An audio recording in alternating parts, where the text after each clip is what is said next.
नमस्कार साथियों, मैं ब्रजेश पटेल आपका श्रीधाम फाउंडेशन में स्वागत करता हूं। आज मैं मध्य प्रदेश के ज़िला बालाघाट में एक ग्वारी नाम का गांव है, जहां पर जो बैहर तहसील में आता है,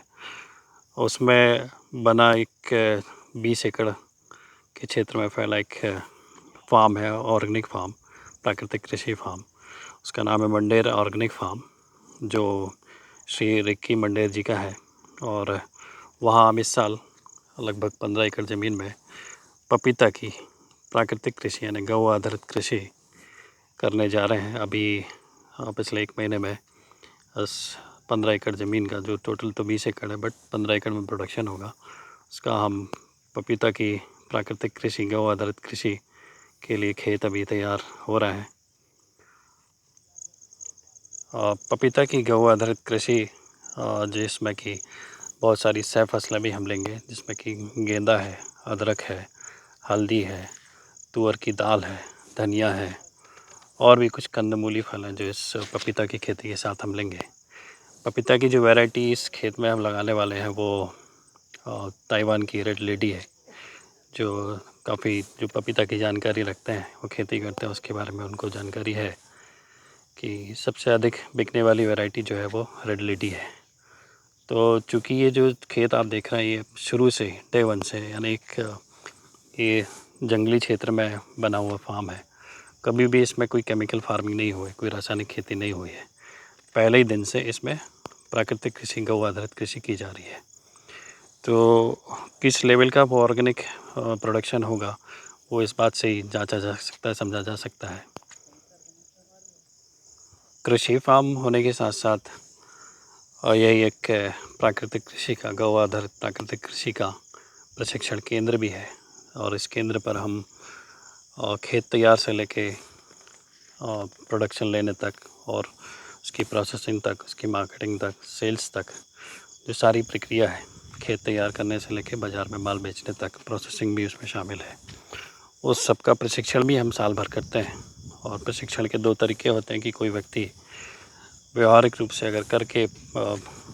इस फार्मिंग को, गौ आधारित प्राकृतिक कृषि को सीखना चाहता है, तो वो यहाँ आकर रह सकता है और रहते हुए जो भी प्रोडक्शन यहाँ हो रहा है, जो भी खेती हो रही है प्राकृतिक कृषि, उसको करके देख सकता है और सीख सकता है। तो इसके अलग अलग शेड्यूल्स हमने पहले भी आपसे शेयर किया है कि हमने निर्धारित करके रखे हैं कि उसमें कोई व्यक्ति 3 दिन, 7 दिन, 1 महीना, 6 महीना या पूरे साल भर, जितने दिन भी वो रुकना चाहता है, उतने दिन रुक कर इस प्राकृतिक कृषि को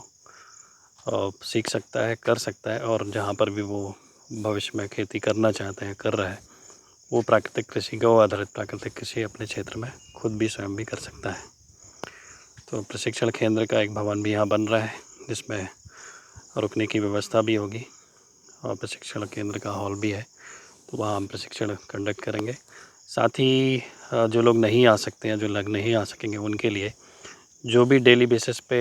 प्रोडक्शन एक्टिविटी चलेगी, खेती की, प्राकृतिक कृषि की, प्रोडक्शन प्लस प्रोसेसिंग और सभी कुछ, जो कुछ भी प्राकृतिक कृषि में शामिल है, उसके हम समय समय पर वीडियोज़ भी बनाते रहेंगे, अपलोड करते रहेंगे, आपसे शेयर करते रहेंगे। हर एक गतिविधि की कि हम कैसे खेत तैयार कर रहे हैं, कैसे हम प्लांटेशन कर रहे हैं, कोई फसल ले रहे हैं, कैसे कीट नियंत्रण कर रहे हैं, कैसे उनकी ग्रोथ के लिए हम प्राकृतिक रूप से कुछ जो बायो एंजाइम्स होते हैं या फिर जीवामृत, घन जीवामृत होते हैं, उनका प्रयोग कैसे करते हैं, कैसे बनाते हैं, क्या शेड्यूल होता है, सिंचाई कैसे होती है, ड्रिप इरिगेशन कैसे लगाते हैं, वो सारा कुछ जो इस प्राकृतिक कृषि में शामिल है, वो उसके हम वीडियो बनाकर आपसे ऑनलाइन यूट्यूब पर, फेसबुक में और अलग सोशल मीडिया में शेयर करते रहेंगे, ताकि आप वीडियो देखकर भी जो थोड़ा बहुत नॉलेज प्राकृतिक कृषि का है वो ले सकें और प्राकृतिक कृषि कर सकें। तो अगर किसी को इस प्रशिक्षण में शामिल होना है, और यह क्षेत्र एक बहुत ही खूबसूरत जगह पर है, कान्हा टाइगर रिज़र्व, और कान्हा जो एक बहुत ही प्राकृतिक क्षेत्र में अंतर्राष्ट्रीय स्तर का एक खूबसूरत जगह है, जहाँ पर नेशनल, इंटरनेशनल सभी जगहों से लोग आते हैं इस पर्यटन क्षेत्र पर। उसी में यह प्राकृतिक कृषि फार्म है। तो दोनों ही चीज़ हो जाएंगी कि आपका कान्हा जो टाइगर रिज़र्व है, वन क्षेत्र है, उसमें आपका भ्रमण भी हो जाएगा, घूमना फिरना भी हो सकता है और प्राकृतिक कृषि का आपको एक्सपोजर भी मिल सकता है। तो अगर किसी को प्रशिक्षण में शामिल होना है तो वो मैं ब्रजेश पटेल, मेरे नंबर 9300330330 या फिर रिक्की सिंह मंडेर